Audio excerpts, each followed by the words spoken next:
This is the first time I am riding a GSXR 600, and today's review is provided by Prestige Motorcycles. This is one of the motorcycles that they're selling. This looks like a pretty pristine condition 2011 GSXR, and from my understanding, from 2011 all the way to 2018, there are absolutely zero changes. So I'm really excited to ride this bike today because the 600 class platform is my favorite. It's got just enough power for the street and the perfect amount of power for the track. Now, the reason why I love these motorcycles is because they rev out so high and they sound absolutely amazing. High-pitched sound, revving all the way to 15,000 RPM, 600cc 4-cylinder motor, and it's got great stopping power because down below over here we got some really good Brembo brakes. We got Showa big piston forks in the front, fully adjustable, just like my R6. And this motorcycle has 104 horsepower along with 44 foot-pounds of torque. But anyways, guys, let's swing a leg over this baby and take it for a spin and see what she's like, because the only other 600 motorcycle that I have experience riding is my own Yamaha R6, which, as you probably know by now, was stolen. Putting a leg over a 600 is a good feeling. It's got the same ergonomics as my 600 R6, so I feel pretty much at home. Ooh, that is a nice sounding exhaust. Alright, let's go. Smooth takeoff. Wow. On idle it does 8 miles an hour. Pretty impressive. Very smooth idle. Something that you can always expect from the 600 class motorcycles. It doesn't vibrate that much, because one thing that does tire me out is a motorcycle that vibrates a lot.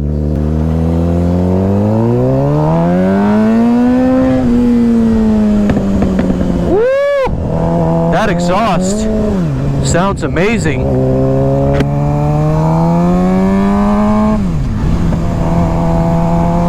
Damn, no wonder these bikes were so popular. And no wonder they're still so sought after. I'm not sure if this motorcycle has a full exhaust or not, but man, it sounds delicious. And to be honest with you, even though this is all the way from 2011, it doesn't really feel like it's an older generation motorcycle. I'm only at 6,000 RPM at the moment, and this thing sounds like it's on 11,000. Oh man, I love high revving engines. And you guys wonder why I bought a 600 class motorcycle and not a leader bike. It's for this reason. The other thing I really like about the 600 class motorcycles is that they're very lightweight. This motorcycle being 412 pounds wet, it feels very flickable.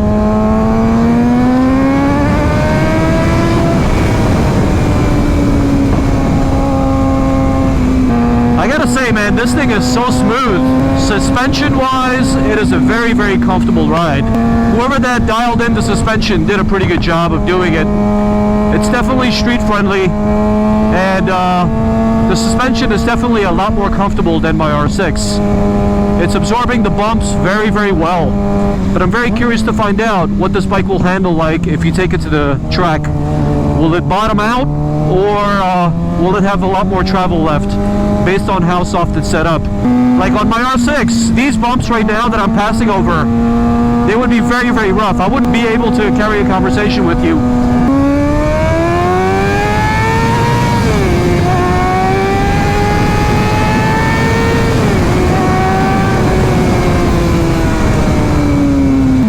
This thing sounds damn good, man. I gotta say, I'm really curious to find out if this motorcycle had an ECU tune or not, because as far as I can tell, it doesn't have any flat spots. It just keeps going. Unlike the Yamaha R6, where it kind of like picks up after 8,000 RPM, this has a lot of torque, even down low.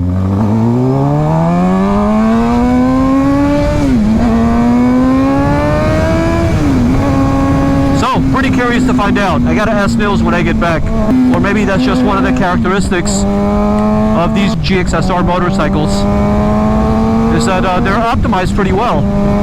But also, this is a 2011 motorcycle, so the air-to-fuel ratios back in the days, before all the nonsense of Euro 2, Euro 3, 4, 5, 6, whatever they have it by now, there's less restrictions back then.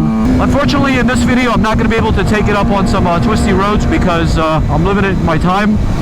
But given the frame of references that I have on the road that I'm in, and all the bikes that I've ridden in the past, including my own R6, I can tell you this bike handles absolutely phenomenal. You know, you would ride, you would think that you would get behind something that's all the way from 2011, which is literally 10 years ago, and you would expect the motorcycle to feel dated, and you would expect it to disappoint you in one way or the other. But so far in riding this motorcycle, I haven't been disappointed at all. First impressions tell me a lot about a motorcycle, and upon first impressions, it's a really, really nice motorcycle to ride considering its age. So I can definitely see the appeal of riding the GSX-R or the older 600 class motorcycles, and why they're still so popular and selling so well in the used market. Let's pull over here and check this baby out in the beautiful San Diego sun. Look how gorgeous this is, guys. This is beautiful. Nice day to ride.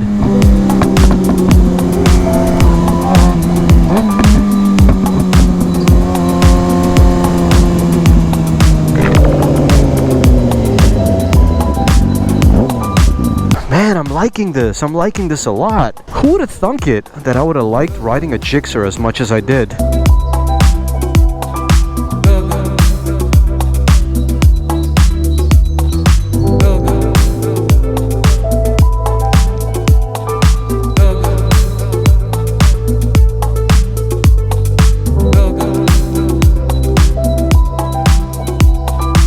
Whenever I was purchasing my Yamaha R6, I never ever considered a GSX-R or a CBR 500. And speaking of CBR 500, that's coming up next in this review, so make sure to stick around for that. And while you're at it, give this video a like. But so far, I am liking this motorcycle, man. It's got the beautiful color scheme, the white with the blue, GSXR prominently right in the middle. That decal is absolutely beautiful.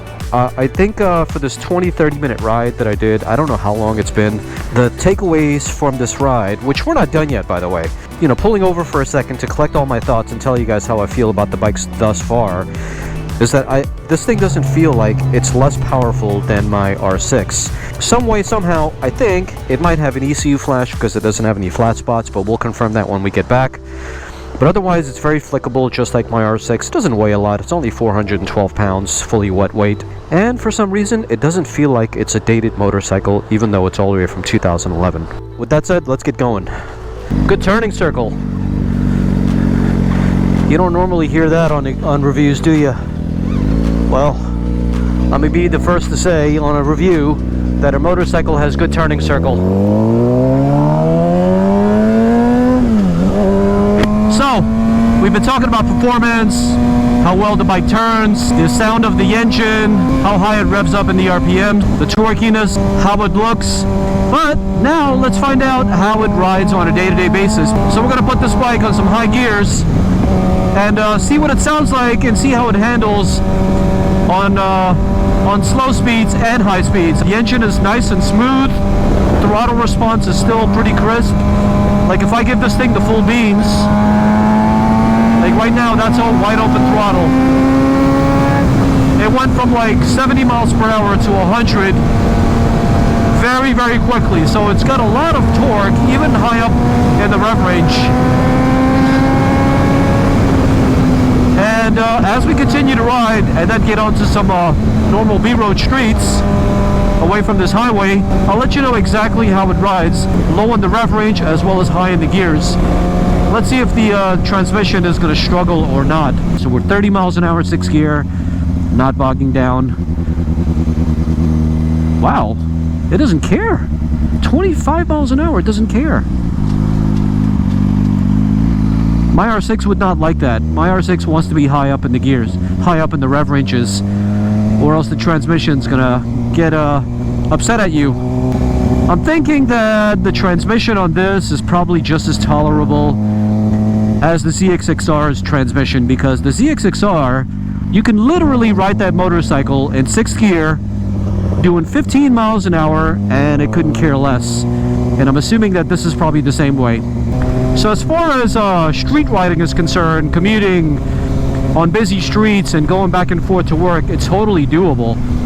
As far as ergonomics are concerned, I don't think it's as aggressive as my R6, but it's not that far off, to be honest with you.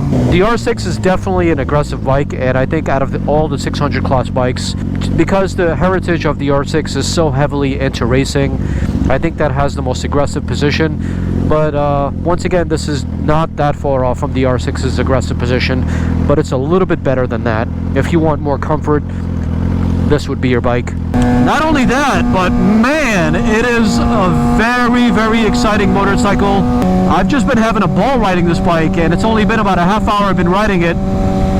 But I could definitely see the appeal of owning a late generation Gixxer, because you're really not missing out in terms of the brand new 600 motorcycles. Like my R6 is a 2020 model, but in terms of putting the bikes next to each other, the power differences, how it feels, it's not really that much different. There are subtle nuances here and there, but to the untrained eye, getting behind this and the R6 is really not that much different.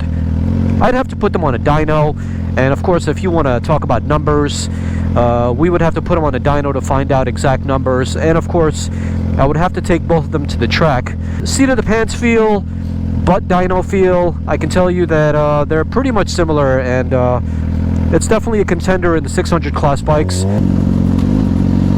Alright, we're back. Oh man, I enjoyed my time with this thing. Unfortunately, I gotta give this back, but first, let's talk to Nils and see what he says. Awesome bike, man. Hey, I got a question for you. Do you by any chance know if the ECU has been tuned on that? I don't know. It might be. Is that a full exhaust? It's there's like a mid-pipe in it, so it's not a full, but it's like a full, I guess. I think it's got a tune in there because it has no flat spots. Yeah, it must not. Yeah, it must have a tune. I couldn't remember. I had to look in the thing. Yeah, because I was riding this thing and I was just talking to the audience and saying that I feel absolutely no flat spots. It feels just like my R6 that's tuned with a full exhaust. What's this going for? How much? $72.95, I think it is. $72.95. It's got 10,000 miles, right? Yeah, I think so. This thing is brand new.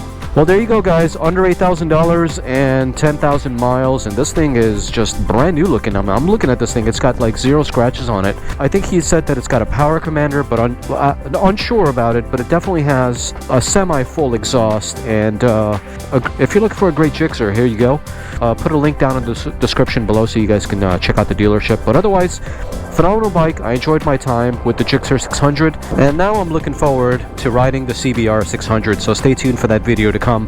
And in a future episode, the CBR 600, the Gixxer 600, as well as the R6 are going to be going against each other in a comparison, just like all my other comparison videos. But until then, give this video a massive like and also subscribe to the channel, and I'll see you guys on the next episode. Take care. Ciao for now.